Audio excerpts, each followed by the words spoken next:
हजरत Ayesha Siddiqa रज़ी अल्लाह ताला अन्हा फरमाती हैं, मेरे पास एक औरत आई तो मैंने उसके साथ दो बेटियां थी उसकी, मेरे पास 3 खजूरें थी, मैंने उस बीबी को दे दी। 2 बेटियां थी। उस औरत ने क्या किया, मैं देख रही थी, माँ थी ना और बेटियों की माँ थी। उसने पहले एक एक खजूर दोनों बेटियों के मुंह में डाली और फिर जो खजूर उसके पास बच गई, मेरा ख्याल था ये खाएगी, लेकिन उस माँ ने उस खजूर के 2 टुकड़े किए और वो भी अपनी बेटियों के मुंह में डाले। हजरत आयशा सिद्दीका फरमाती है, उसका अमल इतना हसीन था, उस बीबी के इस अमल के अंदर इतना हुस्न था कि मेरी आंखों में भी वो बात रह गई, दिल में भी रह गई, रूह में भी समा गई। उसके हुस्न और तासीर को मैं भुला न सकी।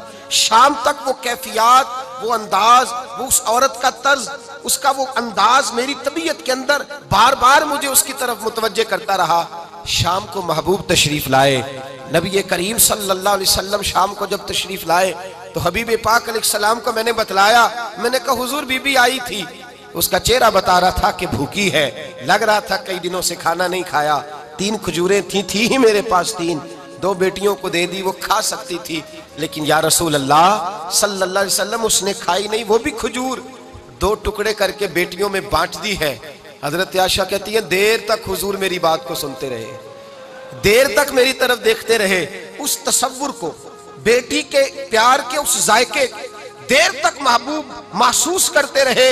और फिर फरमाया, आयशा जो दुनिया में बेटियों की वजह से आजमाया जाएगा, जब कयामत का दिन आएगा तो रब उससे हिसाब नहीं लेगा, बेहिसाब ही जन्नत में दाखिल फरमा देगा।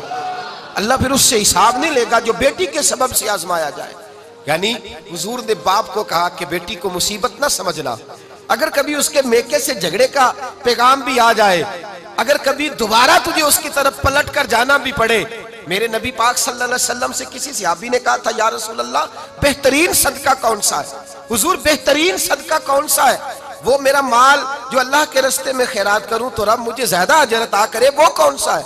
तो मेरे नबी पाक ने फरमाया, अगर तेरी बेटी वापस लौट आई, तलाक की वजह से या बेवा होकर वापस आ गई और तुझे उस लौटने वाली बेटी पर कुछ खर्च करना पड़ा, तो तेरे रसूल का वादा यह है कि अल्लाह तुझे उस रुपए पर सबसे ज्यादा अजर अता फरमाएगा, उस पैसे पर अल्लाह तुझे सबसे ज्यादा। इन्हें बोझ ना जानना, इनकी आजमाइशों पे परेशान ना होना।